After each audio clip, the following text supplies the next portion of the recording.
Miriam. Ya voy ahorita. Aquí es Caserío El Mozote, Cantón Guacamaya, Meanguera, Morazán. ¿Qué nos quiere mostrar, Miriam? Los restos de mi suegra, mi suegro y mis cuñados. Muéstranos. Vale. Y cuéntenos cómo es que los encontraron o cómo es que ellos murieron. O sea que ellos murieron el 11 de diciembre de 1981. Y los encontramos en el año 2011. Vino medicina legal y se llevaron los cuerpos para examinarlos, para verificar si en realidad era la familia que estaba allí masacrada. Aquí está cada parte de los cuerpos. Está lo que es las vértebras están en una bolsa. Los fémures están en otra. Los cráneos están envueltos en papel. Y las escápulas o sea, cada miembro está separado en bolsa. Y así sucesivamente. Aquí hay 15 cuerpos. Todo es una sola familia. Familia de apellido Márquez García. Los mataron, los quemaron y ya luego de quemados los enterraron, porque ahí los encontramos, estaba uno sobre otro, como que habían hecho el montón, pues, que supuestamente los vino a masacrar el batallón Atracat, dirigidos por el coronel Monterrosa. A toda la gente la sacaron allí para el parque a hacer formación, engañados que les iban a dar víveres. A todas las mujeres la formaron allí y los hombres aparte. Y mataron primero a todas las mujeres, después mataron a los hombres y a las doncellas las subieron allí al cerro. Ese cerro le dicen el Cerro de la Cruz. Allí mataron a las doncellas y a los niños los mataron por la noche, encerrados en una casa que me parece que como que era de Marcos Díaz.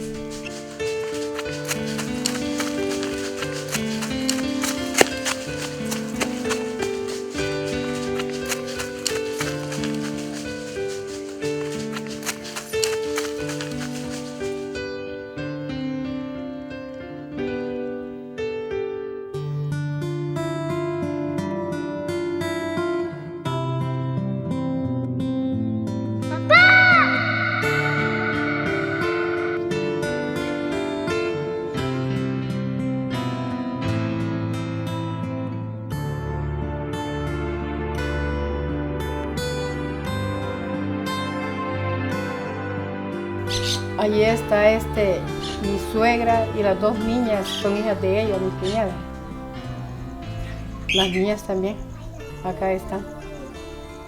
Una de las niñas tenía 18 meses, Yesenia Yanet, y la otra era de 6 años. El nombre de ella es Edith Elizabeth. Y la señora, el nombre de ella es María Agustina García de Márquez. Aquí tengo el vestido de la niña de 18 meses, el vestido y un gorro, que fue lo que encontramos allí cuando estábamos escarbando para hacer la casa.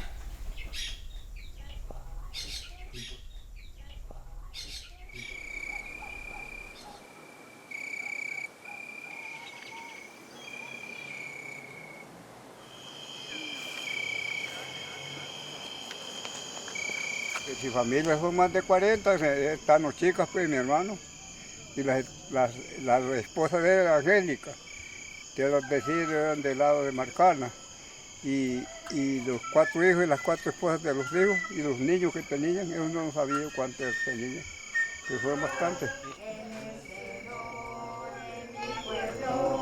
Algo nuevo van haciendo, nuestro Dios se hizo pueblo. Algo nuevo están haciendo.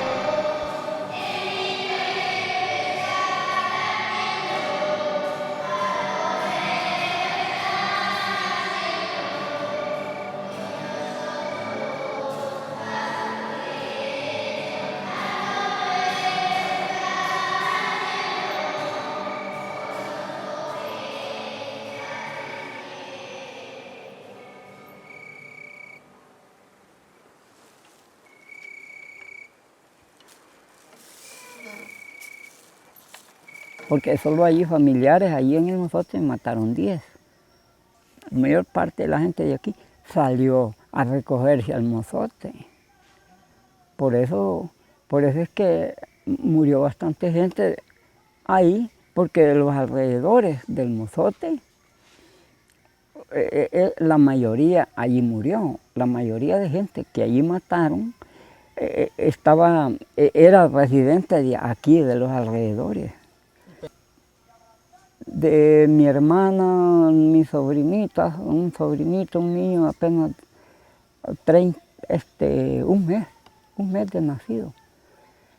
Y tenía otra niña pequeñita, bien bonita, la niña, pelito amarillo, como que era media gringuita.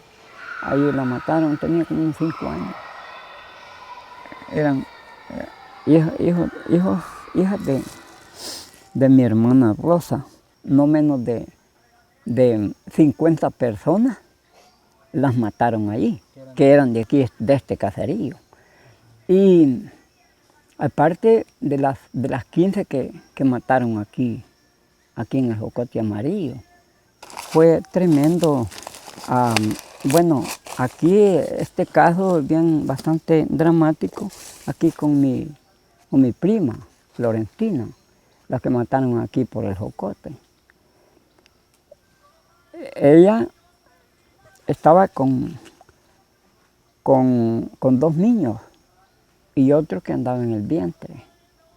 Entonces, cuando ellos bajan, porque notaron que había gente del cerro, vieron, y que había gente, y entonces se bajaron.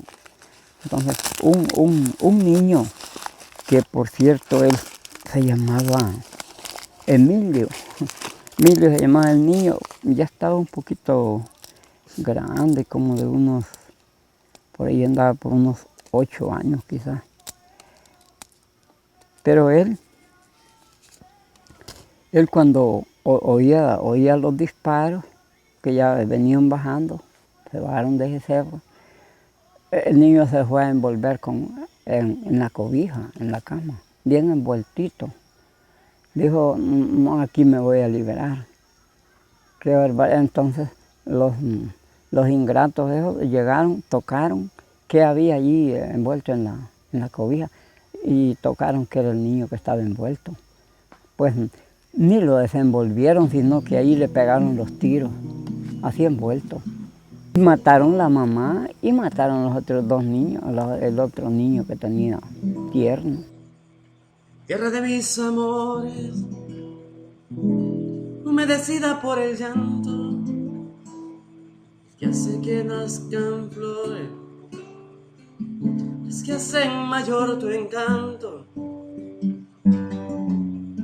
Tú que escribes con tu historia un poema de libertad, y llevas en la memoria tantos sueños por realizar. Oigo tu voz como un eco, exigiendo la verdad. Voces de los inocentes que no dejan de clamar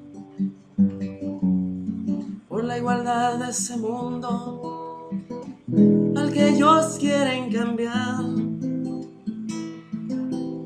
y que tan solo necesitan una oportunidad de ser felices, de ser más grandes, de que los niños no deben crecer siendo ignorantes.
En términos de lo que estábamos encontrando, en realidad para nosotros fue una sorpresa, porque la información que teníamos es que donde estábamos excavando, en realidad no estaban los niños, sino que los niños estaban en otro lugar, ¿no? Más bien la información que teníamos es que ahí en principio podían estar las mujeres o los hombres. Y empezar por ese sitio fue en realidad una directiva que se nos impuso, digamos, ¿no? En medio de las negociaciones, que había que empezar por ahí. Y nosotros teníamos un poco la preocupación de que, bueno, que como que ahí se suponía que habían quedado parte de los hombres, que un poco la hipótesis que se manejaba del lado oficial muchas veces es que esto había sido un combate y que efectivamente lo único que íbamos a encontrar, como nos decían distintos funcionarios, eran combatientes, digamos, ¿no? Entonces cuando se nos puso como mandato del juez que por ahí había que empezar, y nosotros como peritos no podemos, digamos, disentir en ese sentido, ¿no? Si un juez le ordena que tiene que empezar por acá, usted tiene que hacer eso, digamos, ¿no? Entonces cuando de repente empezamos a bajar en el convento, a empezar a bajar la tierra y empezamos a ver que había niños y niños y niños y niños, dijimos, estamos en el sitio de los niños. Bueno, lo que terminó siendo 136 niños en un pequeño cuarto con 7 esqueletos de adultos y una enorme cantidad de proyectiles estallados y una enorme cantidad en otra zona del mismo recinto de vainas hervidas, digamos, ¿no? En un momento estábamos excavando una colega, Claudia Bernardi, que era una amiga una hermana de Patricia. Estaba excavando uno de los pocos esqueletos adultos que había 7 esqueletos. Y me dice, vení a mirar porque en la zona de la pelvis estoy encontrando algo que no entiendo bien. Entonces yo voy a mirar y le digo a ella que se vaya a un costado y que no diga nada, pero lo que estaba encontrando en realidad eran huesos de feto, digamos, o de un niño, de un neonato recién nacido. Lo más posible es que fuera de una mujer embarazada, digamos, que había muerto estando embarazada, ¿no? La verdad que para todos nosotros fue muy, muy duro el trabajo, porque exhumar niños y en esa cantidad, la verdad nunca nos había pasado. Nosotros veníamos muy acostumbrados, obviamente en Argentina tuvimos cosas muy terribles que también pasaron, pero la exhumación de niños es algo, ¿no? que a cualquier persona, y cuando no es solamente un niño, sino que son 130 niños, uno arriba del otro, con la ropa, con los juguetes, con las monedas, etc., se nos hizo muy, muy duro.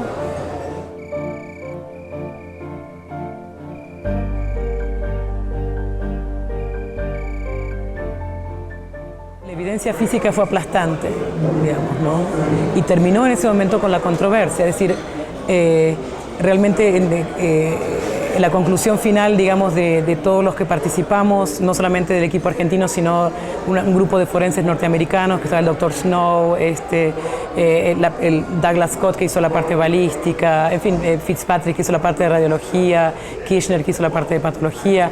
La conclusión final de todos nosotros fue que no había ninguna evidencia para sostener que había un enfrentamiento y que muy por el contrario toda la evidencia fuertemente sugería que se trataba de lo que llamamos ejecuciones extrajudiciales masivas, digamos, ¿no? Toda la evidencia de cómo se encontraron los cuerpos, la cantidad de evidencia balística que se encontró, el tipo de evidencia balística, la ubicación de la evidencia balística en el convento, en ese recinto donde se encontraron todos los restos. Encontramos también el piso con agujeros y con proyectiles adentro de esos agujeros que traspasaban a su vez cráneos o tórax, es decir, zonas letales para una persona, digamos, ¿no?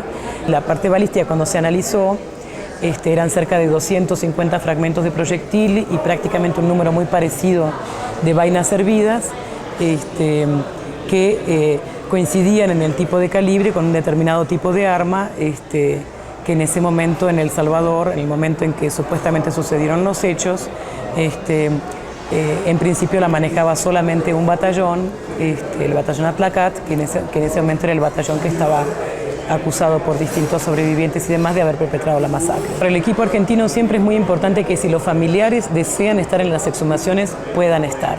Y esa fue una de las cosas que nosotros pedimos, ¿no? Que estuviera la prensa y que estuvieran los familiares. Porque particularmente cuando hay casos de derechos humanos, de violaciones a los derechos humanos, hay generalmente una situación de que alguno de los lados está negando lo que sucedió, digamos, ¿no? Entonces, para las familias, para los sobrevivientes, para los testigos, siempre es muy importante que esa verdad, de alguna manera, se haga pública, digamos, ¿no? Entonces, y para ellos mismos es muy importante poder, de alguna manera, ir y ser partes de esa investigación en la medida en que se pueda, digamos, ¿no? Porque es como una parte de la dignificación de ellos mismos, ¿no? Es decir, ellos generalmente sucede que, ¿no?, las familias y los sobrevivientes han dicho algo sobre cómo sucedieron las cosas y durante años se les ha dicho eso no es verdad, ustedes mienten, lo que sucedió fue otra cosa, etcétera, etcétera. Entonces, para muchos de ellos también estar presentes y ser parte del proceso de investigación y de exhumación, de volver a traer a la superficie, es como si fuera una dignificación de ellos mismos, digamos, ¿no?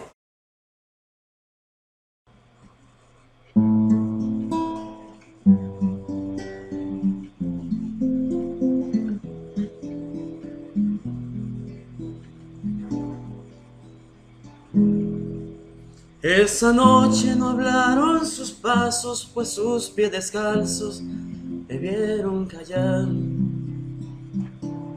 Y perdió la mitad de su vida, pero no se heredó la verdad. Vio morir su familia querida, la paz y la alegría de su pueblo natal. Y aceptó hablar por los que cayeron y luchar por nuestra libertad. Y su voz que rompe el silencio ahora es eco de nuestra verdad. Sigue siendo el clamor de mi pueblo, exigiendo por su dignidad. Las palabras de Rufina Maya hoy nos hablan desde la humildad de los masacrados del Mozote. Es la voz que nunca callará. Escribimos en nuestras memorias para que la historia no pierda el valor. Nuestras voces hoy son nuestras almas, nuestros mártires el corazón. Y su voz que rompió el silencio ahora es eco de nuestra verdad.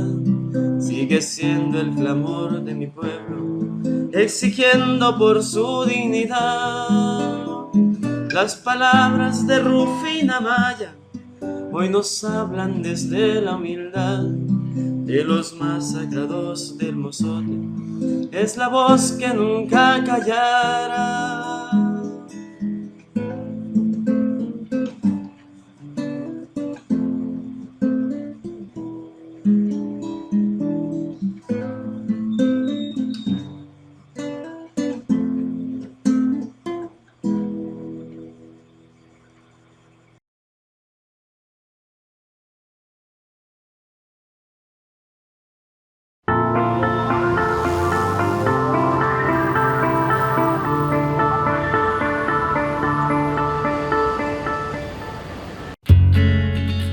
A continuación, el editorial.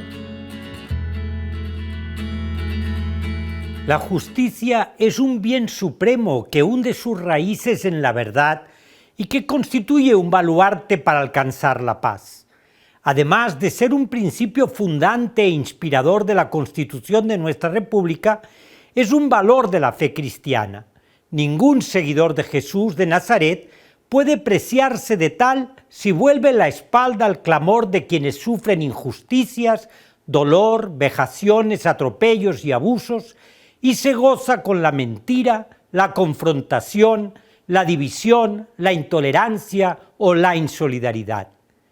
En la década de los años 70 y 80 fueron miles las violaciones a los derechos humanos, los crímenes de lesa humanidad y de guerra que se cometieron contra el pueblo salvadoreño. Fue masacrado, violado, torturado, desaparecido sin que en ningún caso se haya podido acceder a la verdad y a la justicia. El caso más avanzado era el de la masacre del Mozote y sectores aledaños, que lamentablemente todavía espera la realización de la vista pública judicial y la sentencia contra los responsables de tan atroz crimen. También los familiares de las víctimas del Mozote esperan verdad y justicia.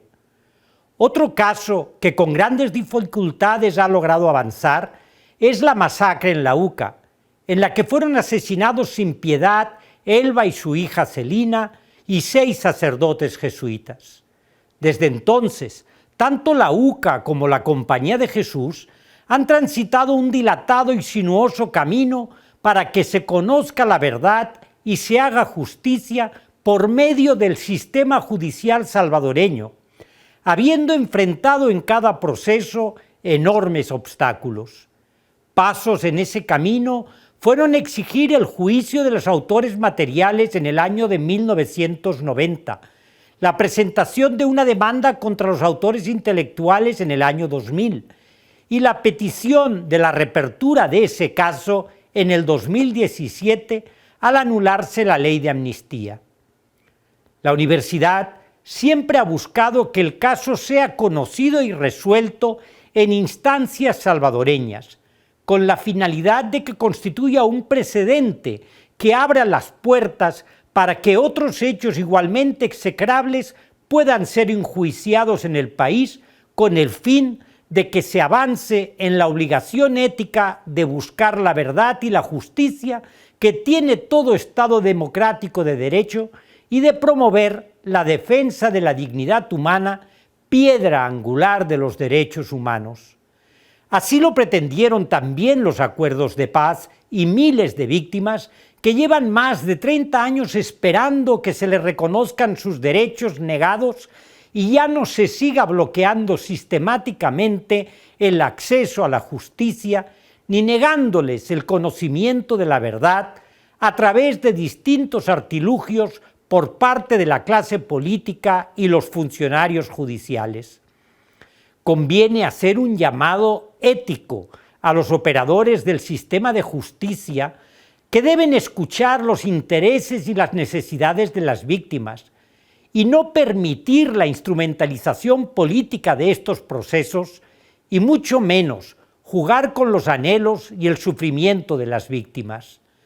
Debe respetarse el debido proceso, los derechos y garantías de todas las partes involucradas y rechazar cualquier tipo de presión de actores externos sobre las instancias judiciales.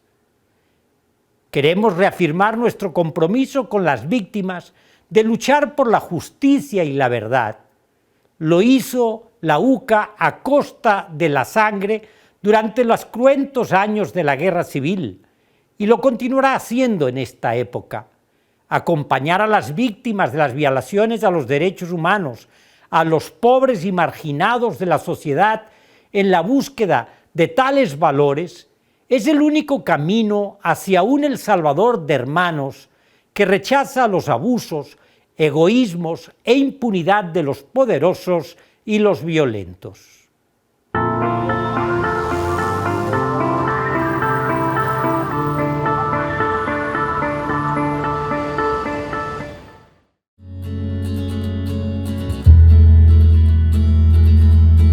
La sección de la entrevista en el siguiente segmento de Miradas.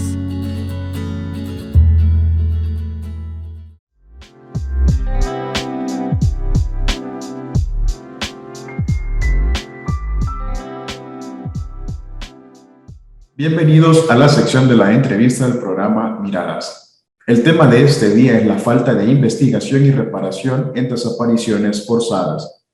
En el marco del 30 aniversario de los acuerdos de paz, este día conversaremos con Fernando Serrano, hermano de las niñas Ernestina y Erlinda Serrano Cruz, de 7 y 3 años de edad respectivamente, quienes fueron capturadas por militares el 2 de junio del 82, durante un operativo militar en el cantón Los Alvarenga, Nueva Trinidad, en el departamento de Chalatenango.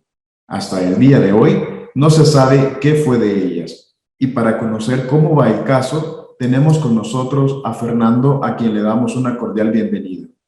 Pues gracias por el espacio que nos dan para poder pues responder a algunas preguntas que era conveniente hacer en esta entrevista de este día. Fernando, ¿podría comentarnos qué fue lo que la Corte Interamericana de Derechos Humanos ordenó en la sentencia emitida en el año 2007 respecto al caso de las hermanitas Serrano? Lo que recomendó o ordenó al Estado salvadoreño 7 cosas que hacer. Entre ellas, pues podríamos enumerarlas, como la primera, que era pues abrir una investigación para poder dar con el paradero de Ernestina y Erlinda. También ordenaba al Estado salvadoreño crear un banco genético de perfiles.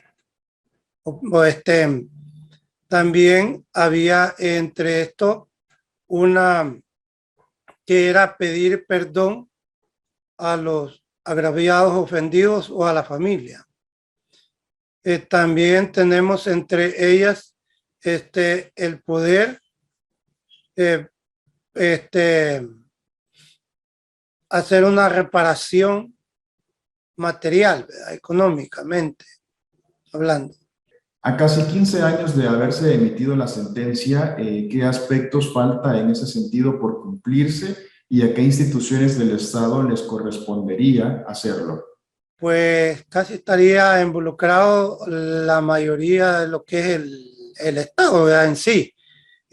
Hay cosas directamente que le competen al Ejecutivo, pero hay cosas que le competen, bueno, según la sentencia, a lo que es la Asamblea Legislativa o a lo que digamos ya lo que es a la parte judicial.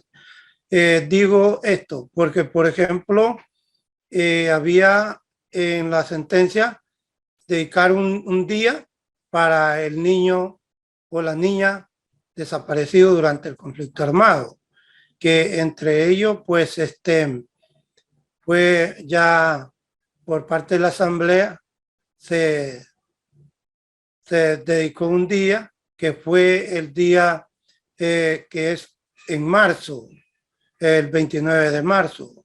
Pero también tenemos lo que es la atención médica, por ejemplo, que era otra de las reparaciones.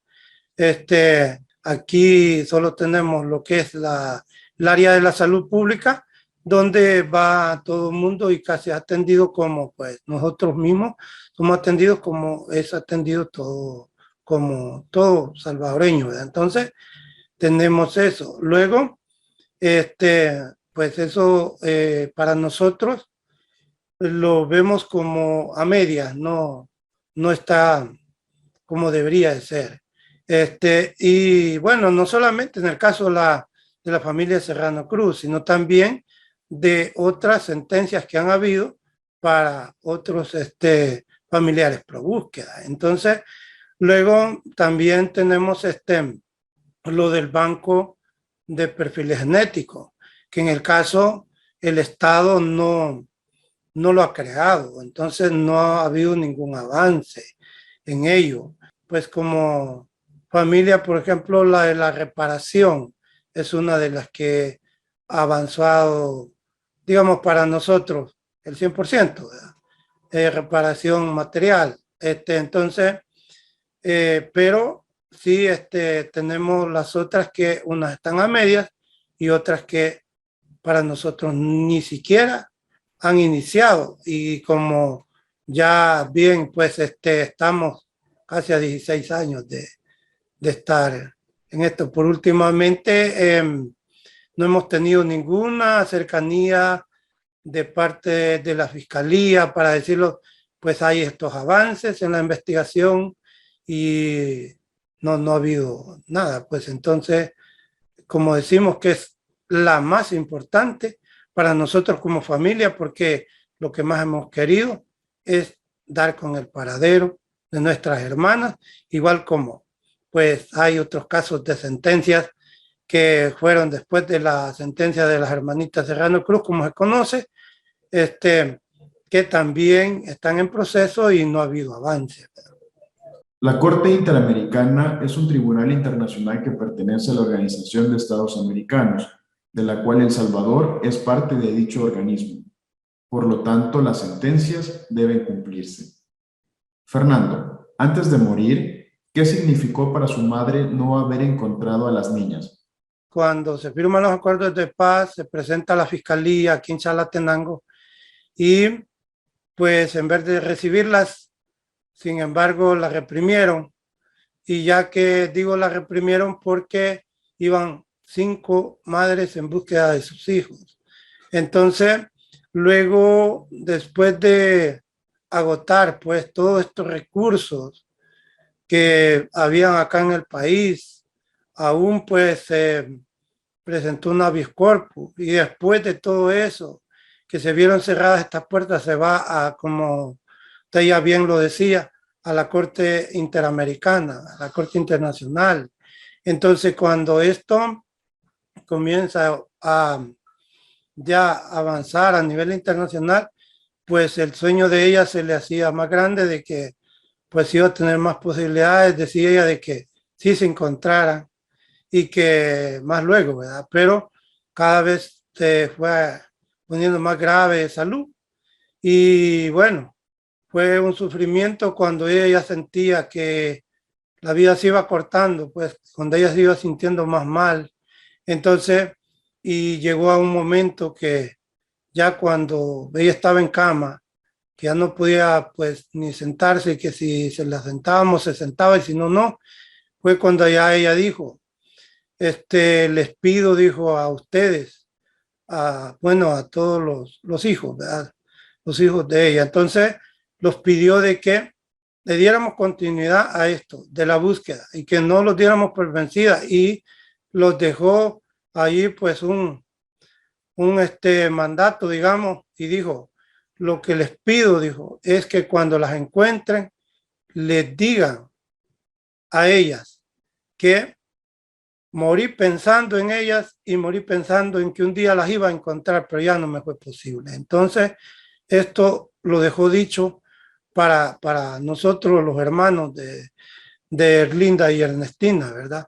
Porque ella ya se sentía demasiado mal de salud. Entonces, pues, claro que nosotros le dijimos, pues, no lo dude que eso se lo vamos a decir de su parte, que hasta el último momento usted estaba pues con ese sueño, con esa meta de encontrarlas y con ese deseo de volverlas a abrazar, de volverlas a acariciar y tenerlas juntamente a usted, porque eso era lo que ella siempre decía.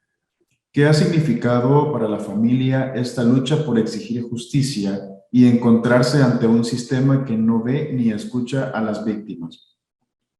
Como el mismo Estado salvadoreño negó la existencia de ellas.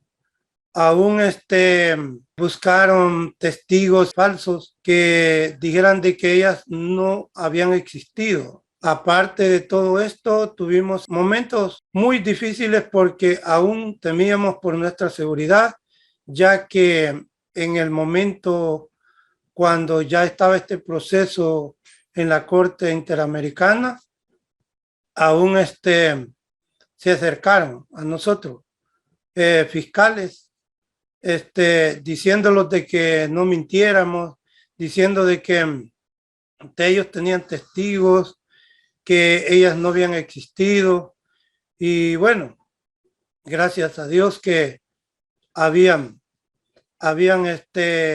personas que nosotros decimos aquí en el campo, partera, la que atendió a mi mamá cuando dio a luz a mis 2 hermanas, que todavía estaba con vida, y también había pues la fe de bautismo de ella, y habían muchas personas que las conocieron. Entonces, esto pudo ser de gran ayuda para nosotros, aún que la fiscalía, con esa cercanía que tuvo a nosotros, no era para tratar de ayudar a dar con el paradero de ella, sino de una manera para atemorizarlos, pues.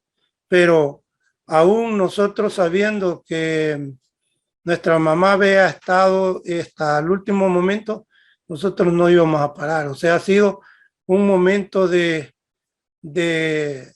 mucho esfuerzo y valor a la vez, porque sabíamos nosotros que era un caso pues de una familia desprotegida y estábamos aún contra el mismo Estado, con todo su aparataje y dinero y todas las condiciones para poder callar. Justo en el marco de los 30 años de los acuerdos de paz, en nombre de todos los familiares de los desaparecidos en el conflicto armado, ¿qué le exigen ustedes al Estado salvadoreño?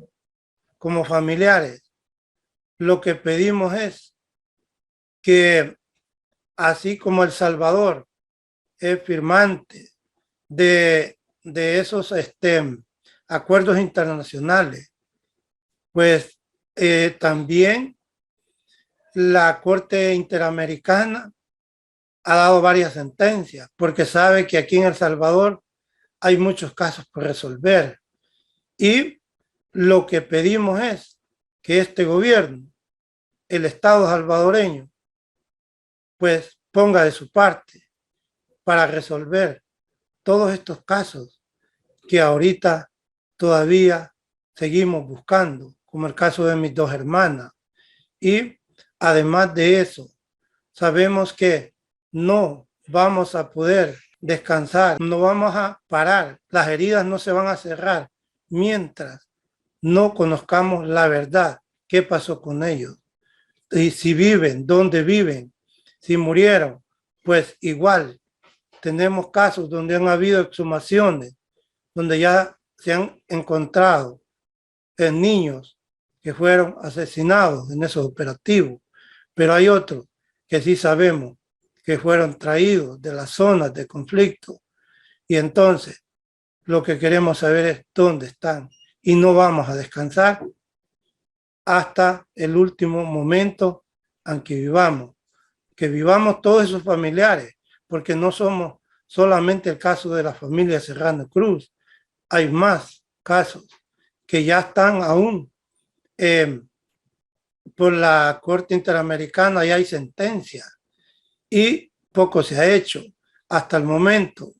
Este presidente que está en turno no ha hecho nada para poder resolver. Sin embargo, lo que está haciendo es un obstáculo para la misma asociación Pro Búsqueda, que es la que sin muchos recursos ha podido resolver ya más de 400 casos, como decía anteriormente.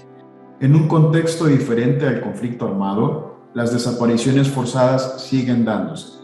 La Fiscalía General de la República reveló que 1.192 personas desaparecieron de enero al 13 de octubre de 2021, lo que supera el número de víctimas en relación al año 2020. Agradecemos a Fernando por su participación en la sección de la entrevista.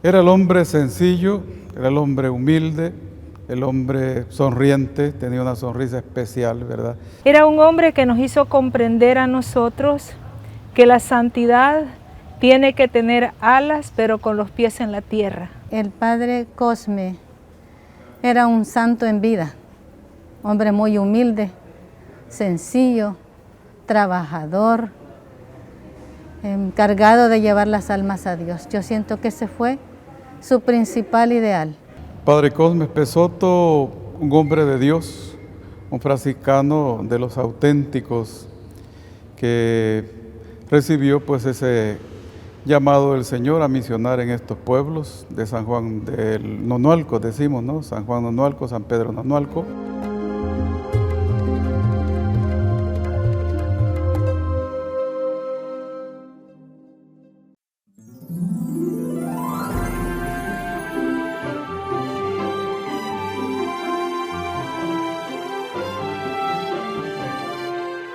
Rutilio Grande nació el 5 de julio de 1928 en el Paisnal, en el departamento de San Salvador. Fue criado por su abuela, quien le inculcó desde pequeño su vocación y espiritualidad.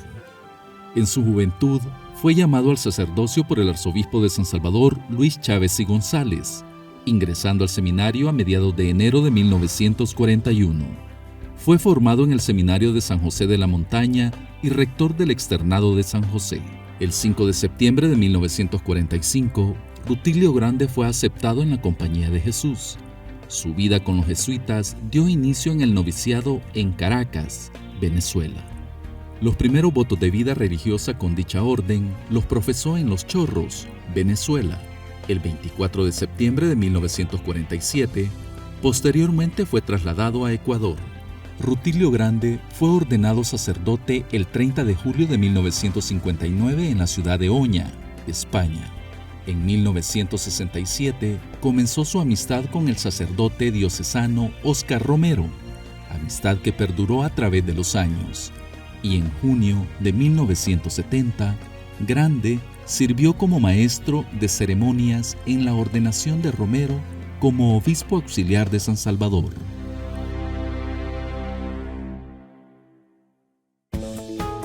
En el próximo Miradas. Creo que mi tío quería vivir y quería ejercer esa misión de no solo amar al prójimo, sino que de caminar con ellos. Ya no bastaba rezar, como dice una canción, ¿no? Sino que teníamos que actuar.